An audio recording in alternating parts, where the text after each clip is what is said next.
próxima questão foi deixada da nossa página de Facebook, neste momento, de resto, está a ferver, porque estão a chegar muitas questões, e, portanto, foi deixada por uma senhora que assina como Maria Rebelo e diz que a filha tem 15 anos e faz uns estalidos estranhos quando mastiga. A senhora afirma também que quando era pequena a filha não fazia isto. Portanto, ela pergunta se é normal. Isto tem que ser para o nosso dentista, não é? Doutor Pedro, e então? É assim, obviamente não é normal. O que acontece é, muitas vezes, não sei se será o caso, porque necessita obviamente de avaliação, mas geralmente o que acontece é que o primeiro dente definitivo nasce aos 6 anos e muitas pessoas não têm essa noção e pensam que é um dente de leite e existe ainda aquela ideia, se é de leite não há problema, vai cair e não ligam assim tanto como deveriam aos dentes de leite. E o que acontece é que esse dente, muitas vezes, por ser negligenciado, acabam por ter que ser extraído. Ao extrair um dente, todos os outros dentes vão se movimentar e vai alterar a dinâmica da mastigação e a dinâmica da oclusão, que é o encaixe dos dentes. A partir daí, por exemplo, temos aqui uma animação que explica exatamente isso. Quando isso acontece, os dentes começam-se a movimentar, começam a haver prematuridades, que é contactos indevidos dos dentes e, consequentemente... Ver a animação de resto, exatamente. não é? E, consequentemente, alterações articulares. Com isto, começa a haver os estalidos, pode ou não haver, muitas vezes existe. O estalido não é mais do que o menisco que nós temos entre o côndilo e a cavidade articular, que passa-se a posicionar mais à frente, e quando nós passamos no movimento de abertura de rotação para translação, que é o movimento de avanço, como vemos ali, o menisco salta para cima da articulação e daí o clique. Porquê é que muitas vezes, ao longo do tempo, este clique desaparece? Porque há um desgaste do menisco, o menisco como que rompe, e então deixa de haver o clique. Isso pode levar a situações graves, até numa situação limite de uma anquilose óssea. Portanto, a senhora deve mesmo ir ver isto? Deve de ir ver isto, pode ter a ver com isto, ou não. Também, se a filha tiver os dentes demasiado tortos, isso também pode levar a problemas articulares devido à tal situação de má oclusão. Portanto, deverá ir ao dentista é sempre uma coisa e a ter em avaliar. consideração e a senhora fez muito bem a colocar a questão. Exatamente. E agora agir em conformidade. Muito bem, vamos passar então à próxima dúvida. É da Sandra Isabel e diz o seguinte: olá, doutores, posso arranjar os dentes e levar anestesia mesmo estando a dar de mamar? Doutor, esta é claramente para si. Pronto. O que nos diz? O que acontece é o seguinte, de facto, a concentração de anestésico, da anestesia local do dentista no leite materno é muito reduzida. Isto deve-se à quantidade de anestesia que é dada, que é muito diminuta, e essa anestesia é libertada pela urina, portanto, a concentração dela no leite materno é muito reduzida.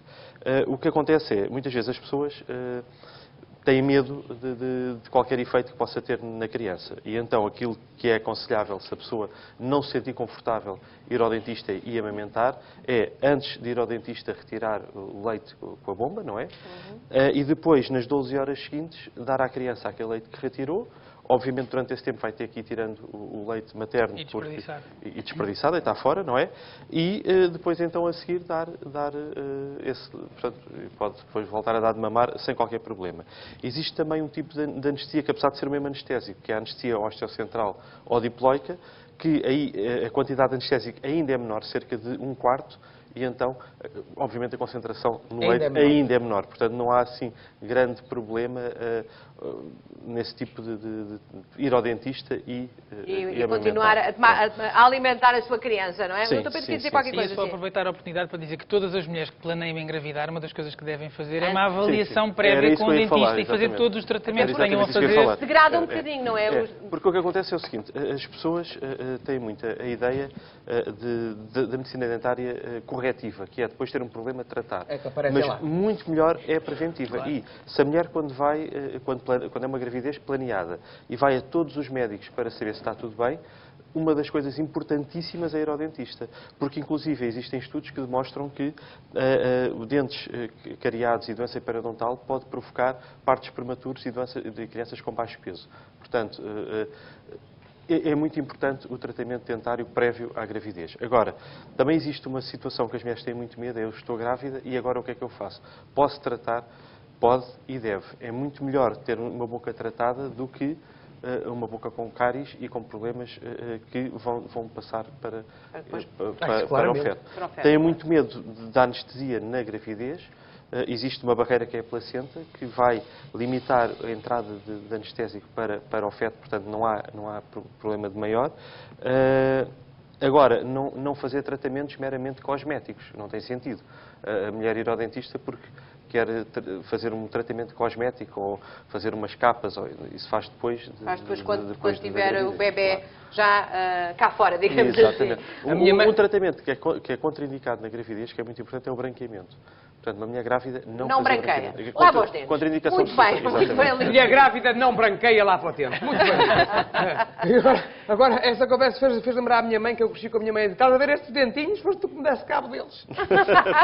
É possível? Não, o que acontece é, devido às alterações hormonais que a mulher tem durante a gravidez, existe uma maior predisposição para algum tipo de patologias, como a gengivite, que é a inflamação da gengiva devido à presença de bactérias, e daí ser aconselhável a mulher grávida ir de 3 em 3 meses ao dentista, ser avaliada e, se necessário, fazer uma limpeza, para reduzir o risco de gengivite e de hepolite gravídica, que são umas exostoses gengivais grandes, tipo uns aumentos de volume grandes gengivais devido a essas alterações hormonais.